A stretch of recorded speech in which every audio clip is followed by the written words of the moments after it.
anything. Most people like you need I'm believe everyone's still back to the group together. Guys like you, when everybody's just being engaged down, small training. I'm sure if you have the difference, right? Since it's all the team, he wasn't figure to he was trying to use it for because we see that he's got a marriage in a Russian time, but if he decides that's not a game, live. Here's just a story. To be with you,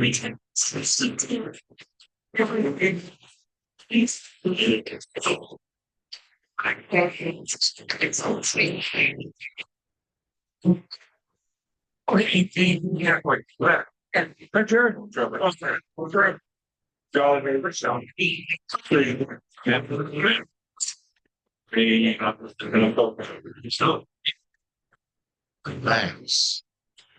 You're in love right now. But is it crazy? Just it's all what?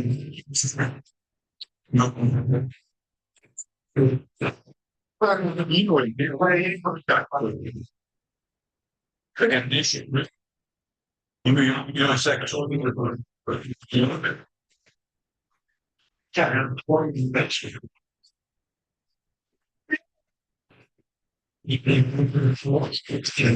yeah.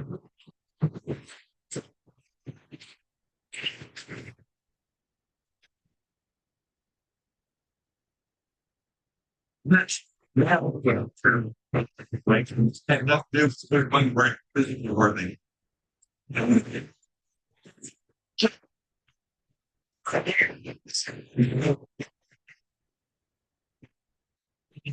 She like see if she'd been there and she didn't want he did that, she would be more started, but when he knew that she had so the body please was on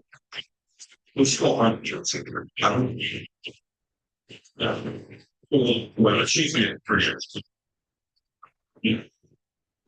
yeah, well, on you, it's not like how one says, I don't kill the rice. It's working also keep letting you know, I'm worried. There's things we this I can see someone believe there's no damage. It's what someone maybe I want to hear.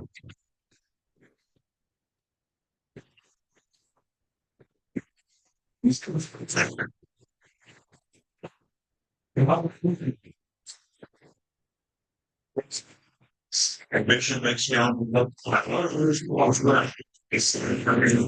of behavior. And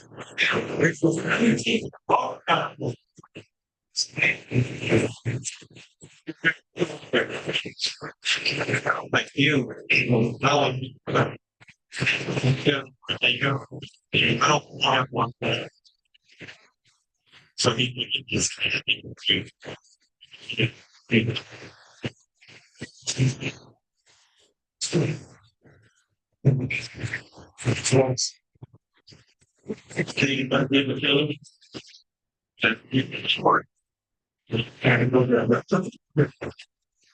he likes all you know, he said that's a dog. Right. Go, pretty well. But, you know,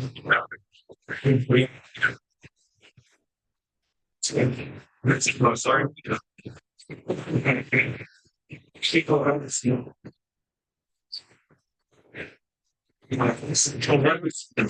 What?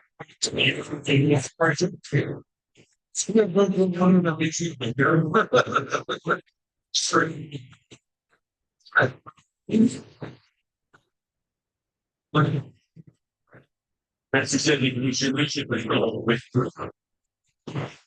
Right. That's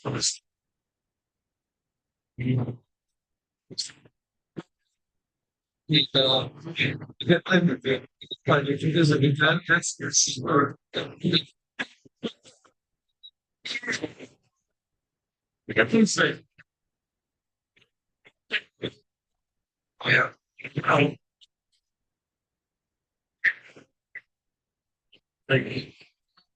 Like, I'm busy for power man. Okay. Rumor the realize this noise came out of speech for that. Yeah. Like I said, it was all to go home for this. It just so then type for those. Yeah, let's just better I scriptures and so I will continue with this. But they feel need to put some. They have no gifts. I'm going to guys enjoy women. I'm not going to like that. It's single way different. First day.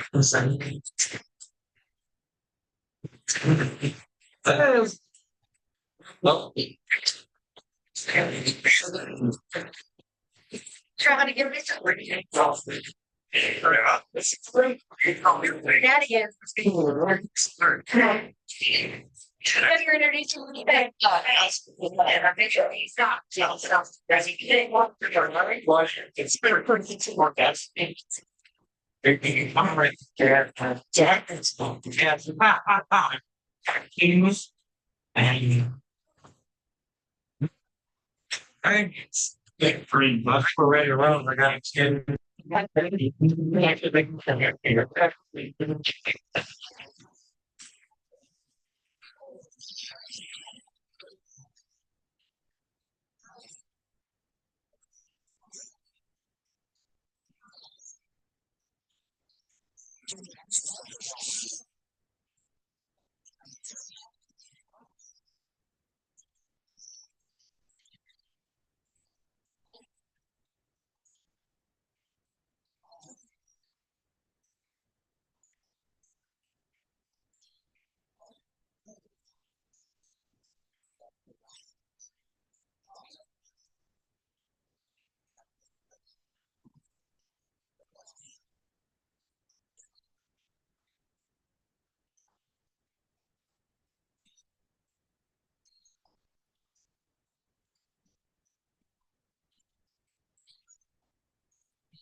Afternoon, everybody.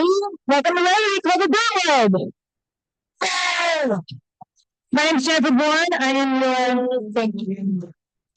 I am your president this year. Our invitation today will be led by Patrick Wright, and our pledge and four-way test will be led by Bert Bradford. Patrick? There we are.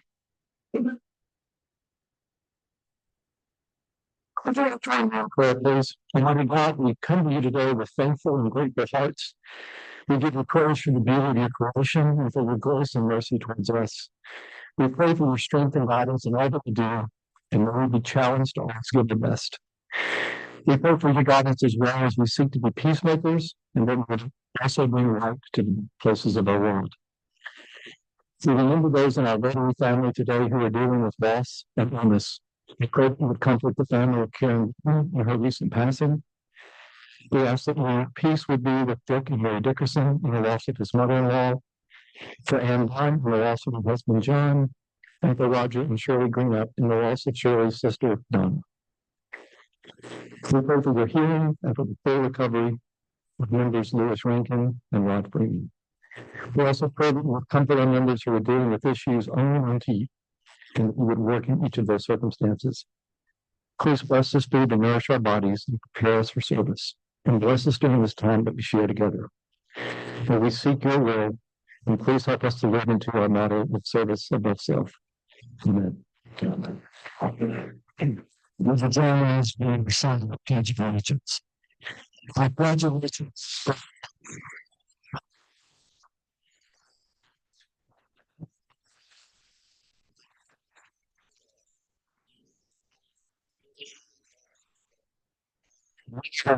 Tested the things we think, say, or do.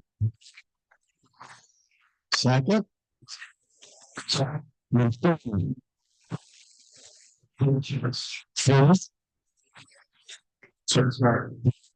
Fourth.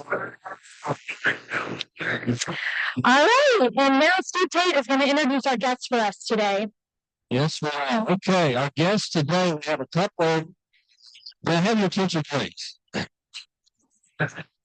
Wow. A couple of guests of a sign. There's a sign here. I didn't see a sign. I guess he's not here. Mr. Jason. Where's Jason? Jason, please stand up. Is a friend of a sign. The man here? You what? Okay, there you go. And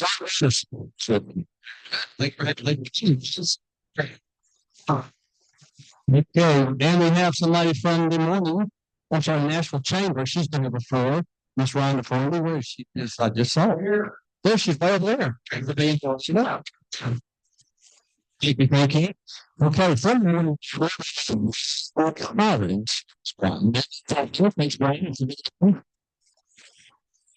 he probably didn't turn us in from the fire hazard we have been laid out front. Thank you for not doing that.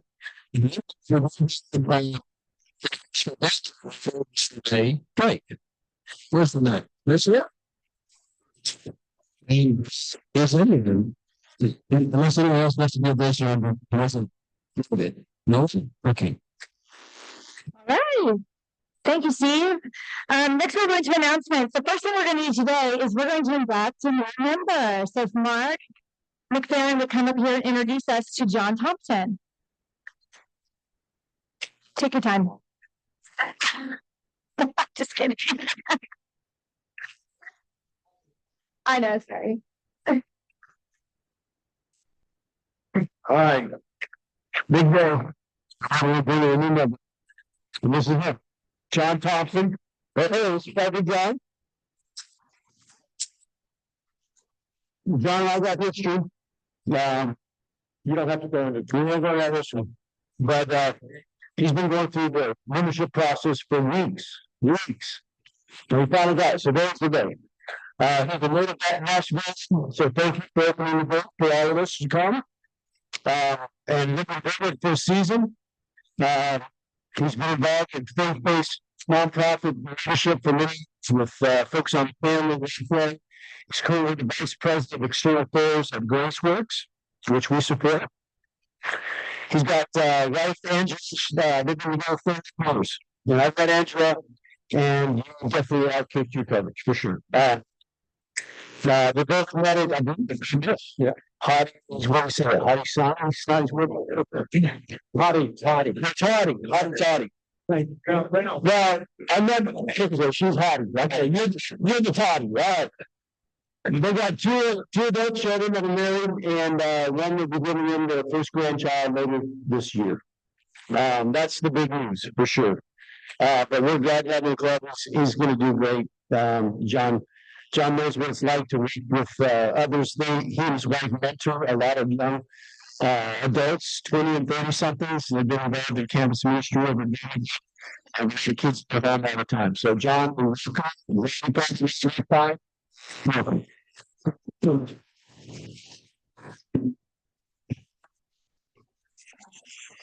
sorry, awesome. And I'll let someone take a picture of you too. Let me take a picture of us too. Quick. That's you. No, it's great. You got it. Good job. Oh, you already did already? Wow. Okay. I know, while you were talking. And we're gonna get one right there for you too. Let's take another one. And we have to have proof this happened. All right. Okay, next we're gonna do our Rotary Minute, Michael Kaplan. And if you guys need reflections, this month for Rotary International is what? Ooh. I'm gonna start doing prizes again, you guys. Here you go. Basic education and literacy. Good job, Flora. All right, I'm going to talk to you guys about our scholarship program.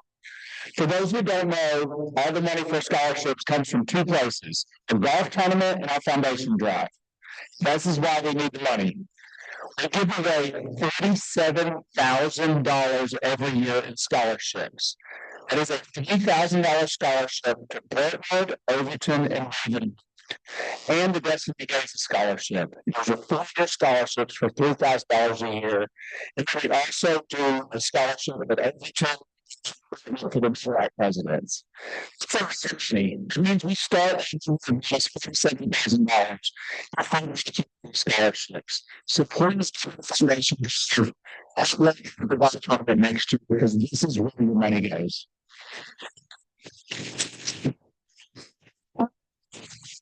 That's really our local Rotary at work. All right, next Lily is going to come and talk to us about a new initiative. I keep catching people while they're. I'm looking at you, Larry. Look around. I prepped you for it.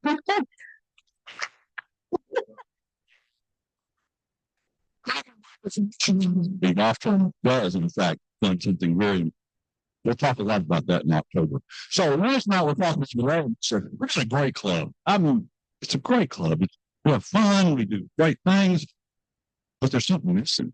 And I said, well, what do you think it is? And I said, well, so we kind of talked about what is it about our club that we're missing? And I said, I know what it is. He said, what? And I said, a bowling team. And then I said, yes, that's what we need. So I'm interested in knowing how many people should we get, and we will. A bowling team going, how many people would be interested in bowling? We have one. Who else? 2, 3. Bowling. Okay, we got all. I want to make sure we have enough. If nobody raises their hand, it's just going to be me into this. But so anyway, that's the way we're going to check, see if we start a league maybe after the first year or next spring or something, and we'll put together a team. Thank you. All right, thanks. I thought you were. We will give more information as that comes about a bowling league. I love that idea.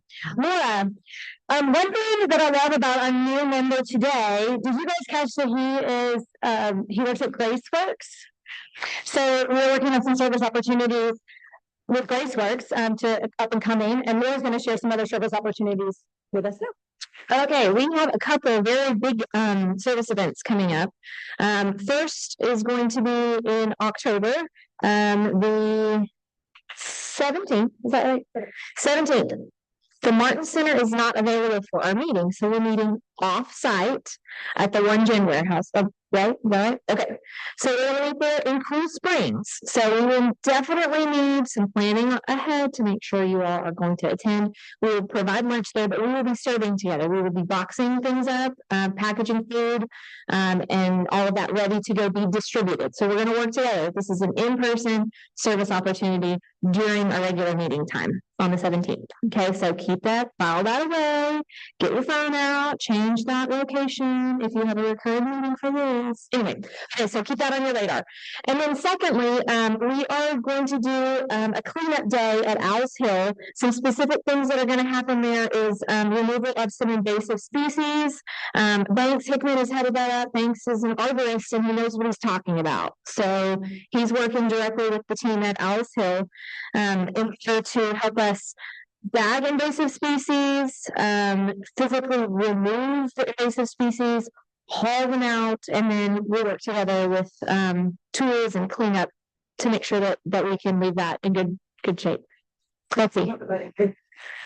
Right. This is invasive species of plants. To be clear, we are not bagging animals to leave Owl's Hill.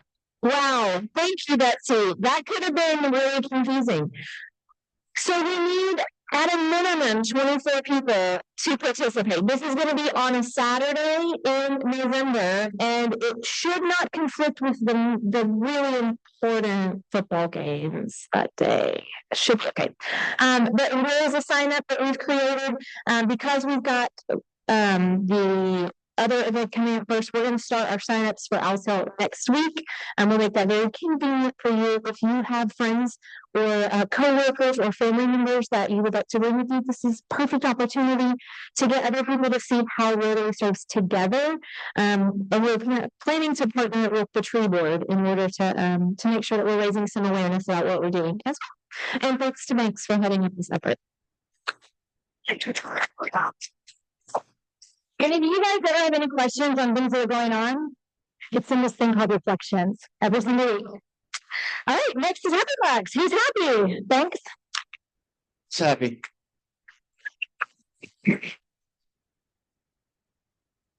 Hi, I'm putting in $7 because Paul and I have been together 7 years, and most people, when they're married 7 years, they have the 7-year itch. We did the 7-year hitch. So we just got married in Portugal. Yeah. And my dear friend Ray Little actually legally married us just before we left. So thank you. All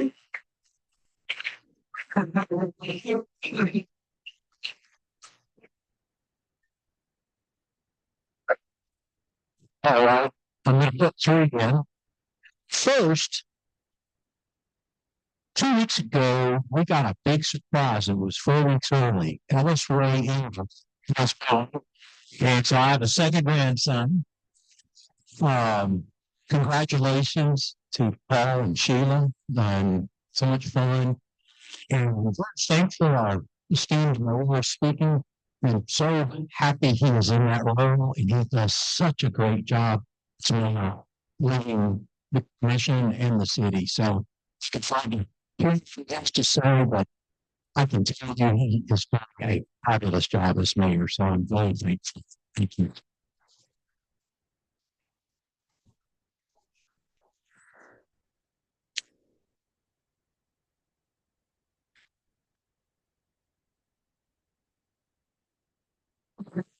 So, Toddy.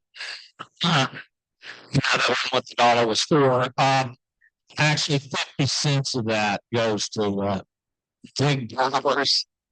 Look at this guy sitting with all the beautiful women.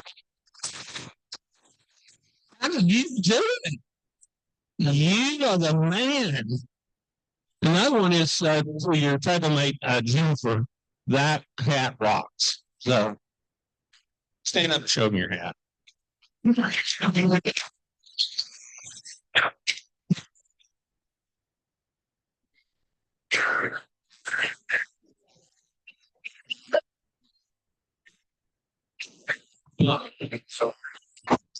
Yeah. I'm exceptionally happy today. In 2 hours, I'm waiting for Paris. And then after that, I'll go to Africa. That's what happens when you make all that money as president of the Rotary Club. I'm on a speaking tour now.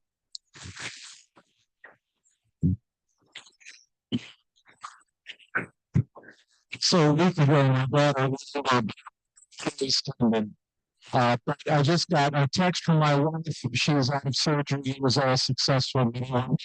Listen.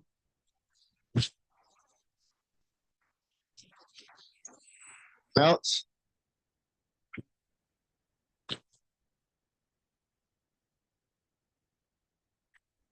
Okay, Hammers, you can tell me when the check comes. I've got to start preparing for it. Okay, next we're going to introduce our speaker, and Curry is going to come up and introduce Nelson to us. He said no, but I've been told yes. So get up here.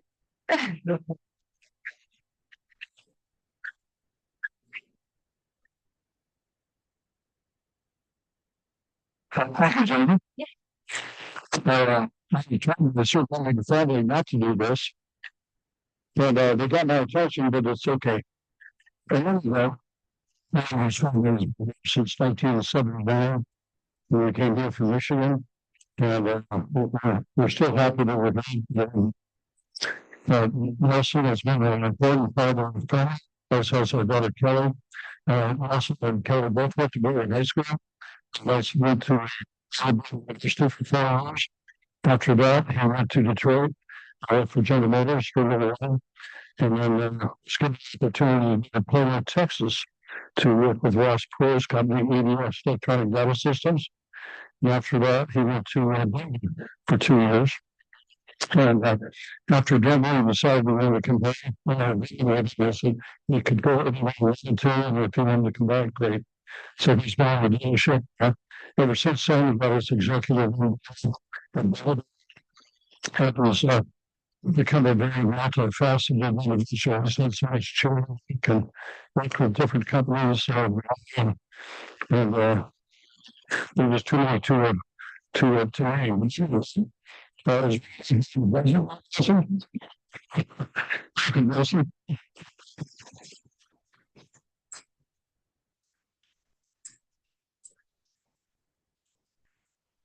Yeah, we appreciate you having me. It's really funny. It's just something really special. It's also interesting coming to this last time around. I got to come and talk about the car business. And I was talking about electric vehicles and things. I was pretty sure that I had the edge on just about everybody in the room on that particular topic. Come to talk about Brentwood. Okay, if you're a former mayor of Brentwood, what is your name? Commissioner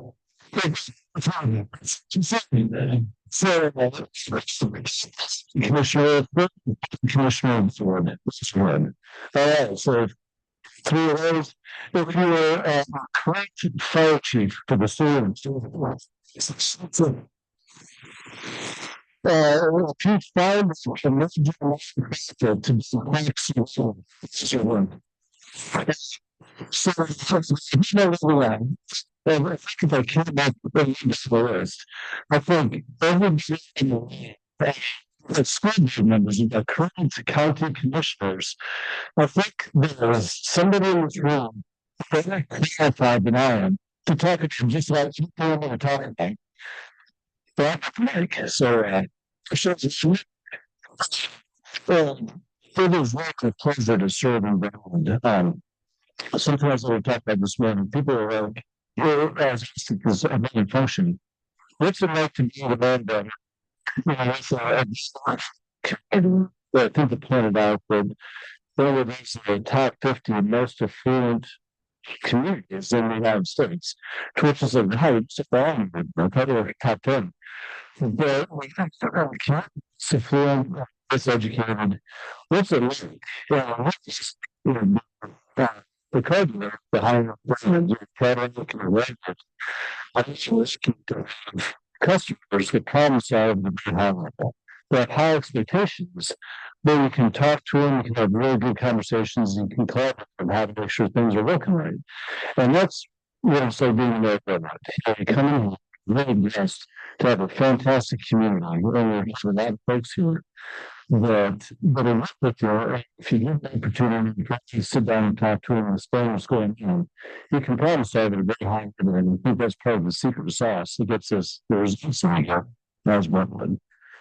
So, that being said, I also say I do really appreciate the difference between the commissioner and so doing the job this summer. And I'm really grateful to say that I'm thinking he's been so very compassionate on this. I'm not sure when the last time I heard it was elected as mayor, but I was really pleased to be asked to selected by my fellow commissioners to be mayor. But as well, we're saying the commissioners. So to kind of set the agenda, set the tone. And we can do some things, we're still working on them collaboratively. But what I didn't count on was how much the phone rings.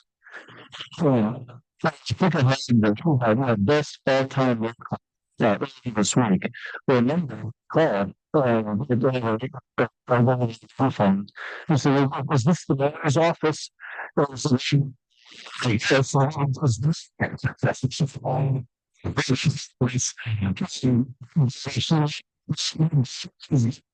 first me, and I'm becoming the moment. So I would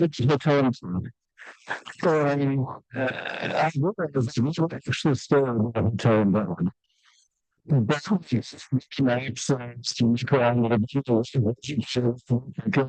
15 minutes on the phone together. She's really comfortable with that stuff. But we sort of so okay, time see got the and she was so excited. She just said, it's sort of it's some stuff and occasionally get to travel agent. But this was a lot of fun.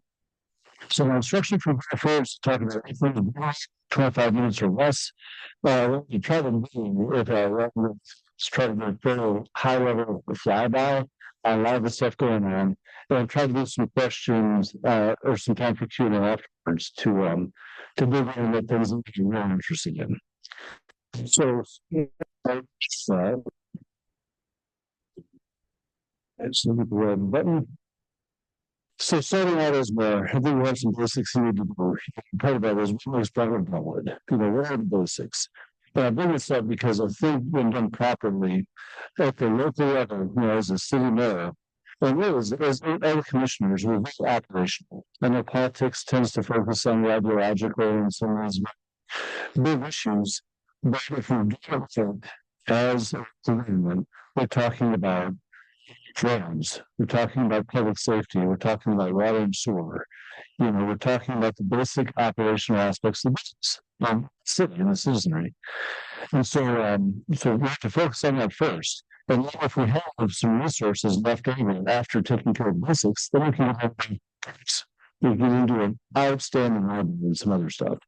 So we start out first off talking about what makes Brentwood, which is so as we're looking at public safety, what makes Brentwood is safe. And some of the things that I'm glad to see for the first time in a couple of years, we're just about a fully staffed police department. I don't feel like that in the past 4 or 5 years it's been hard to staff some of these jobs. People have a lot of opportunities and employees been super low. There's been some stuff about police, but I've kept a full staff fire department. I have something hard that's supposed to start pretty soon. We also have a really high safety score. Also, both police and fire have outstanding response times. Both police and fire and rescue are sub 6 minutes and going to an incident. As well as if there's an incident, time is a big deal. Chief Collins will tell you. And actually, I think you guys are rating our 6 minutes right now. Even to me, incredibly impressive is since we've opened Fire Station 5. That is a 30% improvement in terms of response times. So if someone's on fire, someone's hurt, that is an incredible deal. And that's about half the national average. So we're getting these resources places on time. Also the certifications. So we're commissioned for the Commission for the Accreditation of Law Enforcement Agencies, Brentwood is one of only 5% of police departments nationwide to achieve that certification. And Brentwood Fire and Rescue is one of the 5 the Center for Public Safety Executives Excellence. Thank you. So there are a few fire departments able to do that. Not to mention the fire department. I think you guys just competed at the for the athletic competition for the skills involved. Very well. Second nation yesterday. It was incredible. And so the commitment and the things these folks do is just amazing. So Brentwood is safe. Brentwood is also beautiful. And something that you can see all around us, I think it's very important to us as a community. We remember this and we stick to it. And, we talk a lot about the zoning at different times, but really, the decisions we make to have green space in our community, to have, 1,000 acres, which is incredible for a city our size. But in addition to that, organizing our neighborhoods in a way that collects green space around them so that our neighborhoods are just incredibly beautiful. And that is the way people envision Brentwood. So Brentwood is safe, Brentwood is beautiful, and Brentwood is financially stable. We are not safe and beautiful because we're being irresponsible. We are safe and beautiful because we're staying focused. We got this particular slide up there in the center of my chart. But the thing to really notice on the chart on the left, right now you can see that we're pretty close to 50% of our city tax revenues are generating a sales tax. So that is important. But first, it's a great tax base, and it's a lot of folks can contribute, including visitors. But also, when you combine that with the property tax, which is the other biggest category, knowing that property tax is paid both by residences and by businesses, but also businesses pay property tax at a higher rate than residences. So if you take the business property tax and the sales tax, and inside the categories, you've got things like hotel, motel tax, beer and liquor tax. The 5% of Brentwood is sold commercially, so 5% of the total charge is picking up over 2/3 of the tax revenues for the entire city in the stuff we do. So when we talk about different things in Brentwood, it is super important to keep the business community healthy, because that is what's rolling the boat from a revenue standpoint. If it's not for the business community, what are we left with? Property tax. So Brentwood is financially stable right now. We don't have a lot of debt. We've got a little bit. So we're really blessed with a fantastic staff who helps us do that. So it's done well. And so this is where I start flying through some stuff about questions and answers. So really the best things about Brentwood is the people. And I think the best decision made by a previous commission is hiring Jason Gage as our new city manager. So we've had 3 city managers in the past 30 years. Mike Walker, I think everyone knows, most of you know. Kirk Bednar, certainly, I hope everyone knows Kirk. But tough act to follow. So we looked hard, we found Jason. He's a great guy. I work with him very, very closely. And he's a real student of the game. He's got an incredible career as a professional in public service. So I encourage you to get to know Jason. Karen Harper, our director of finance, is retiring after many years in the city. In fact, she's been eligible for retirement for a while. We're grateful she's stayed in place. But we've recently hired Tanya Travis to come in, and Karen and Tanya are working in conjunction with each other for the next 7 months as they do the turnover. But Tanya's come to us from Spring Hill, very, very capable, intelligent financial director. So Tanya's going to go on, hopefully getting more of the complex. Nothing's perfect. The fire chief will Don Collins. So it's the chief boss, so first of all, who's retiring, the fire department, and back to the police department, have done a great job putting an incredible development program in place. So Chief Glass retired, he's, I think it's his second time retiring from someplace. But he came in and told us well ahead of time, Brian, set up to take over this. And for quite a while, it's been two guys, anything going on with fire and rescue. But similarly, we've not had that many police chiefs over the years. And when Chief Hughes retired after a lot of years, Chief Hickey came in, was there for a while, retired after decades of police, and Chief Coleman was lined up and stepped right in. Don't feel like they missed a beat. And was doing a terrific job. Then Todd Petrowski and the bigger staff, both of whom ran the staff in their departments, Todd in planning codes and Darren Public Works, who stepped up to be the directors of their departments. So we've had some retirements in this past couple of years. We've had an incredible capable pipeline of candidates that are coming. The other thing I think is going really, really well in Brentwood is a renewed focus. When I say this, was I probably know a pretty big election this past year. And one of the central issues at the election was kind of a fundamental principle that for a lot of programs that we run, we don't have city-funded staff and departments for like youth football, for elder care. Brentwood has a history that goes back to when I was a kid of doing public-private partnerships with different groups. And Brentwood typically goes through and provides facilities and opportunities. So, like Crockett Park, Brentwood goes through and we have this amazing park to facilitate youth sports. But youth football is run by Brentwood boys. It's by sponsors, by volunteers, by parents, volunteer coaches. It's the same story with baseball. I mean, I remember Civitan, there's a lot of remember Civitan, but we're back right over here. The facility is up there, and then the city-wide service provider actually provides baseball. It's true. Soccer, a partnership with the Mountain Center in 54, the same thing for senior services. This has been a cost-effective service delivery method that I think is another part of the secret sauce for the city of Brentwood. For the past couple of years, I think we've lost focus a little bit. That would be a good idea for Brentwood to depart from that strategy and to do a full-funded, high-dollar recreational program with both facilities and staff and programming and the rest of it, which would be not just a one-off departure, but a major change in terms of operation and direction. And to their credit, I think citizens really took notice. I think there's a great public conversation about it. And what we ended up with is twice the number of voters of any other Brentwood election, I think, ever that came up.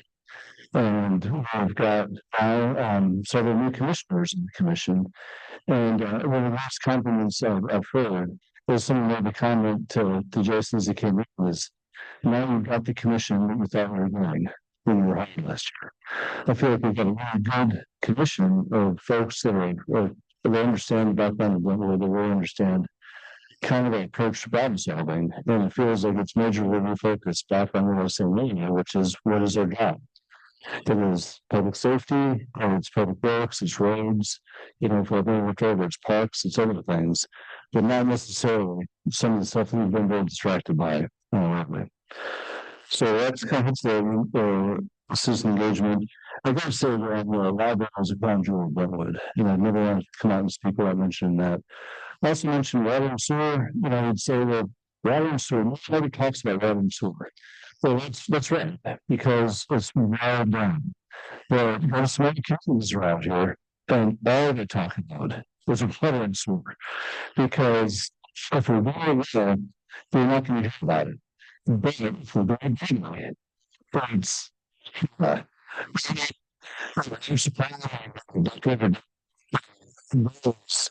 there's huge stuff going on. There's communities quick drive from here that are looking for a town just to try to support their community, water and sewer.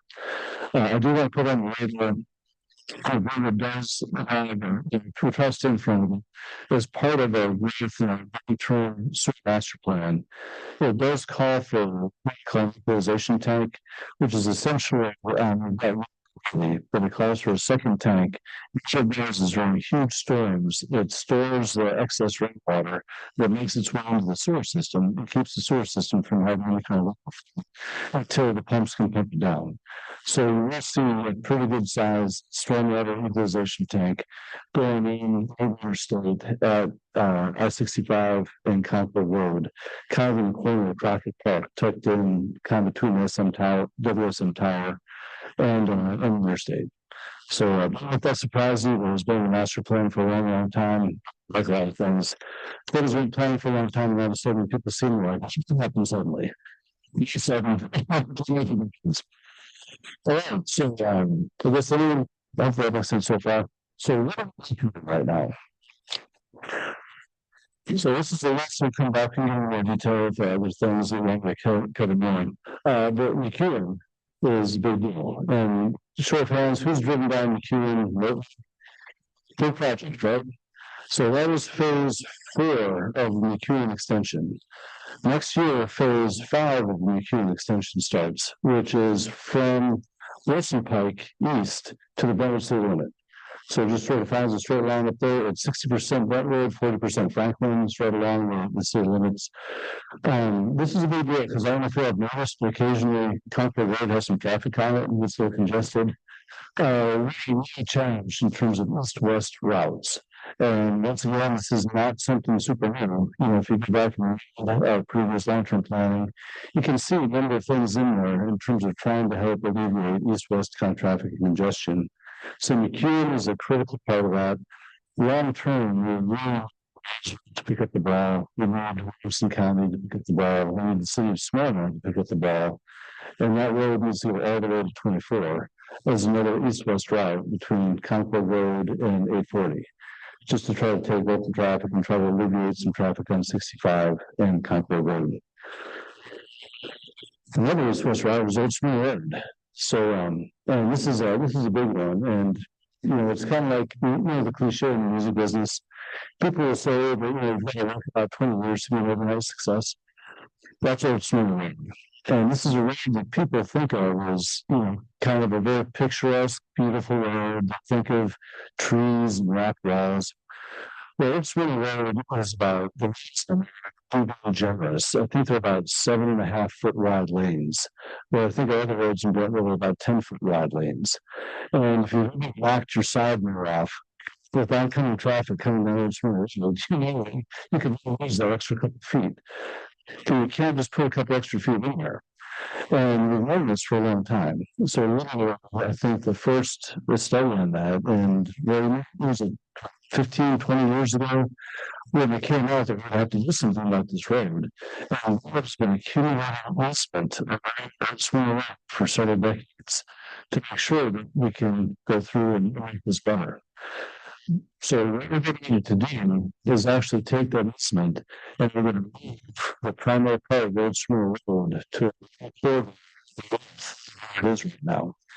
So I say that because if you build historic preservation, people talk about how beautiful Old Smyrna Road is, because it is. But right now, I don't think very many people can appreciate the beauty as they're driving down it with the right methods, trying to concentrate on the roadway and not have an accident. So that historic part, just like one of these old mansions still exists, but no one lives there. It's used for what people can visit. And Cool Springs House is beautiful, but it's not used as a home anymore. We're keeping the original road, the Old Smyrna Road, but we're just not using it as a road anymore. So just like other historic preservation, we're setting it aside, but it'll be used as a green road trail for pedestrians and bicycles, and we'll still have the rock walls, we'll have the trees. Because we couldn't have saved all of that if we took that road and actually redeveloped the original roadbed. But instead, we're going north of it. And we've had a great presentation. We've got a great plan that's been viewed by a lot of citizens that live in that area. We're going to rebuild Smyrna Road. And I think what we'll find is it's going to be what people think it's like right now. We have the rock walls are still there. We're going to have bike and pedestrian lanes out of itself. Original railway. So approved bike and pedestrian would have full functioning modern road built to current standards. We have traffic calming built into it to keep the speed limit on it around right now on 35. And it should function. I think people are going to see this, and we're seeing as a commission as being a signature piece for how people envision Brentwood. In fact, we talked in the last meeting, the commission by consensus approved, including landscaping on the road plan. Usually in the road meetings, there's landscaping along roads, but not part of the road project. But the goal is that it's to live up to the project as a scenic country road and to really feel like the people think it's like right now. So that's coming out about the pipeline. Thing we're working part of it is because you spend the time regional and different things. There's a lot of conversation about the I-65 corridor. I mentioned Concord Road, people are aware that it's congested. People in the south side of the county, especially, really understand between Spring Hill and Brentwood, I-65 is tough. And so there's a lot of talk about how to consolidate and have some regional transit plans. And we have some things working on that. So as a commission, we try to figure out how we coordinate with our neighboring communities as well as TDOT to help improve that. So moving on from transit, another thing, and something that Rick was hoping to is we're building a Veterans Monument in Brentwood down by the police headquarters. So we're looking for a place to have and serve as a focal point for Veterans Day and the different functions. And it can function as something that's all around, where our veterans and current active service members. We're certainly working on tax base and future finances. I mentioned the right now a little bit lopsided in the sense that if you talk to a lot of folks that are in the professional, like a city finance business, they'll tell you you'd like to have a city budget. It's about a third between sales tax, property tax, and all other taxes.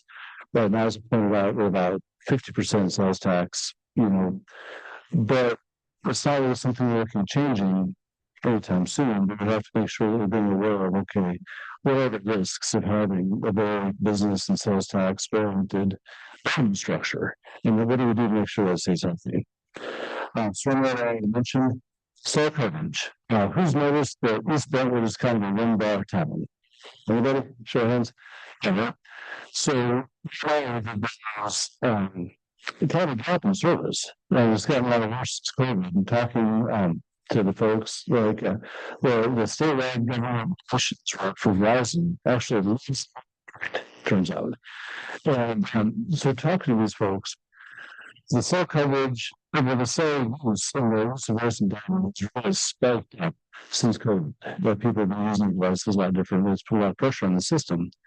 I also found out that we've got about 25 years without already revising the codes that we have to regulate cell towers and cell technology.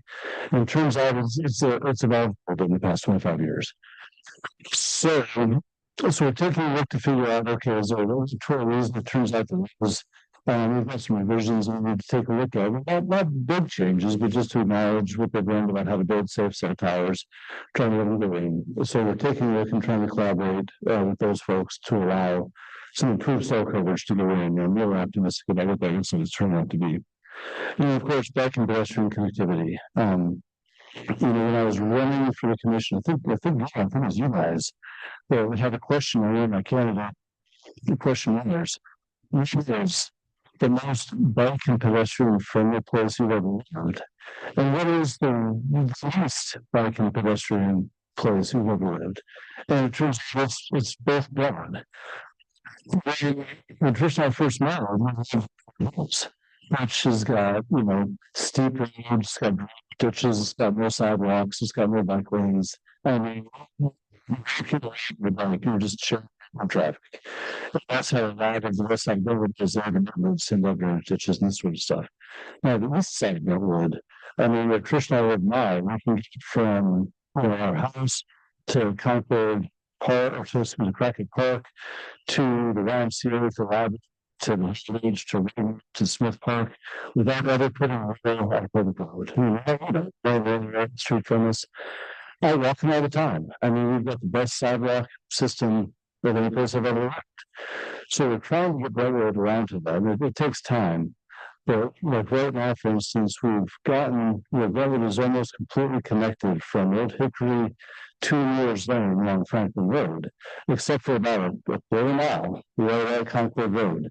And it's the last link. It turns out it's the last thing for a reason because it's really hard. If you look at the topography, there's a steep spot right there. There's big drainage ditches you have to take into account.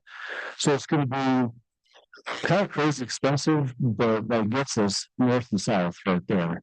The next thing we're trying to do is, well, not the next thing, is we continue to build new developments. We'll try to continue to add sidewalks and bike trails. But we really want to make sure we find a way to connect east-west across Brentwood. We also want to keep looking. A lot of people think that the sidewalks have to go down roads, but really, if you take a look at the best trails, a lot of them are right along rivers and footway. So we want to continue to look for ways people in neighborhoods working sidewalks and pedestrian corridors along the floodway. I think there's a lot of opportunity for that. Some of it is people have to realize, people have a pretty predictable reaction to change. And I think people love change. People hate change. And so one of my favorite things about our house is having a green trail right behind the property line, and it's great.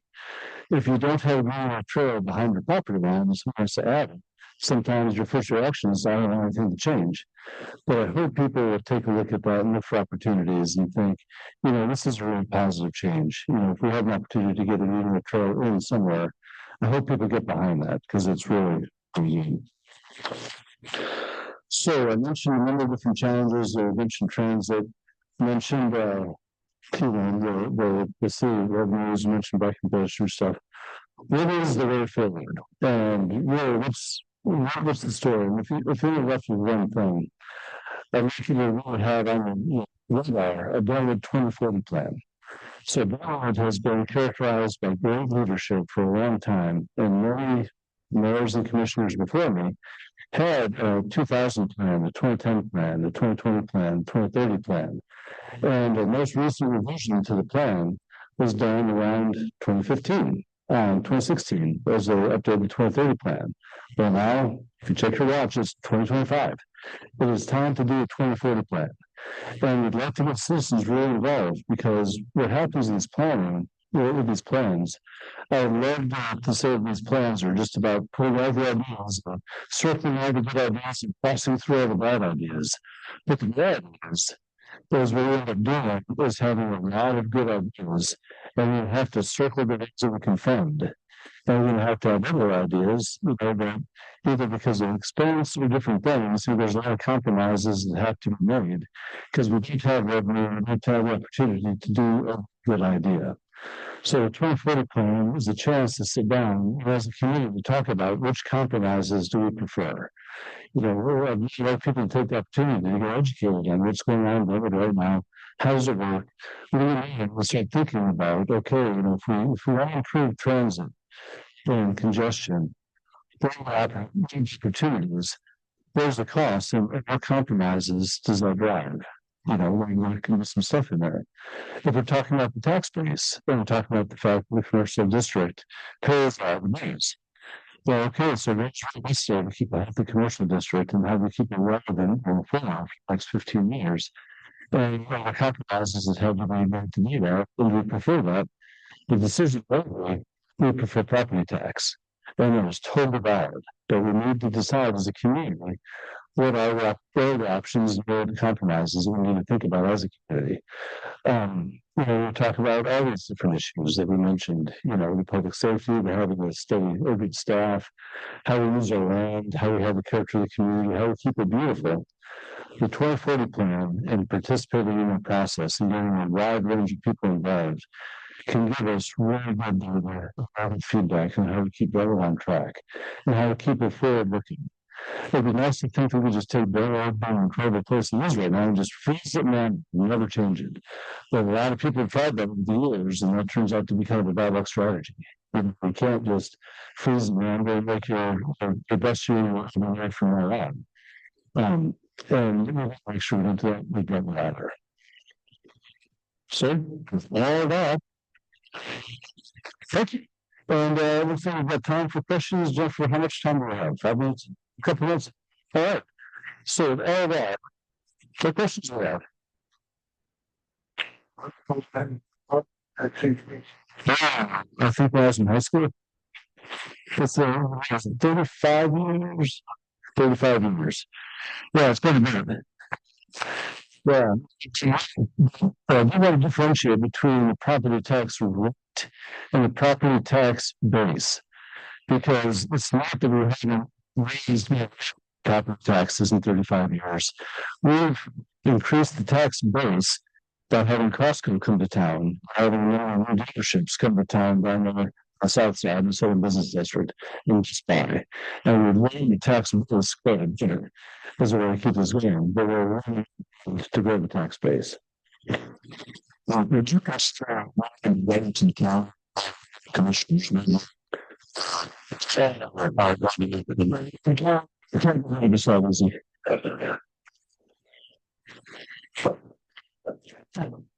Mayor, I just wanted to say, if anybody hasn't driven down Murray Lane, speaking of stone walls, that is a really nice project to have those stone walls sort of reconstructed to keep the sort of stone wall look. And thank you for that.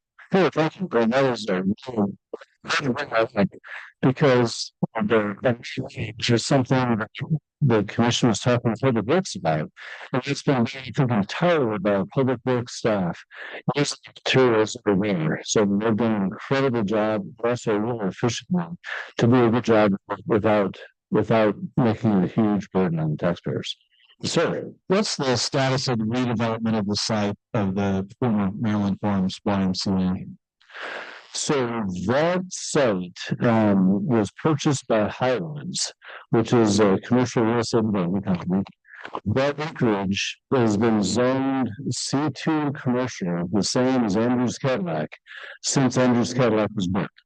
So that is commercial property, usually with a YMCA and Rocky Club, like the YMCA on Concord Road is on SI land, service institutional, which is not a commercial zoning, is usually if you have something like that.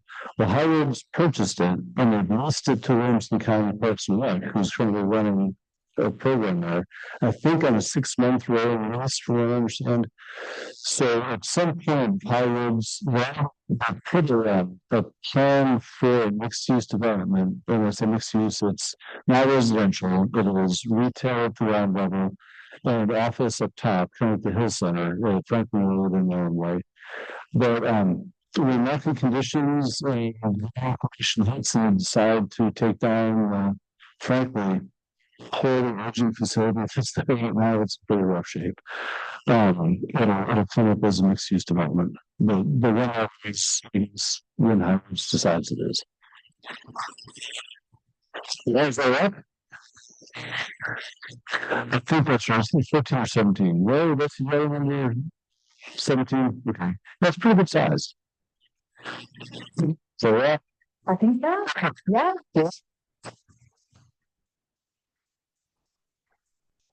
Thank you very much for having me. Thank you very much for the privilege of serving as your commissioner and as your mayor right now. It was one of the great blessings of my life. So thank you. All right. Thank you, Nelson. You are a gift to our city and you are a treasure to our clubs. And we appreciate you and your dad and being involved in our club so much.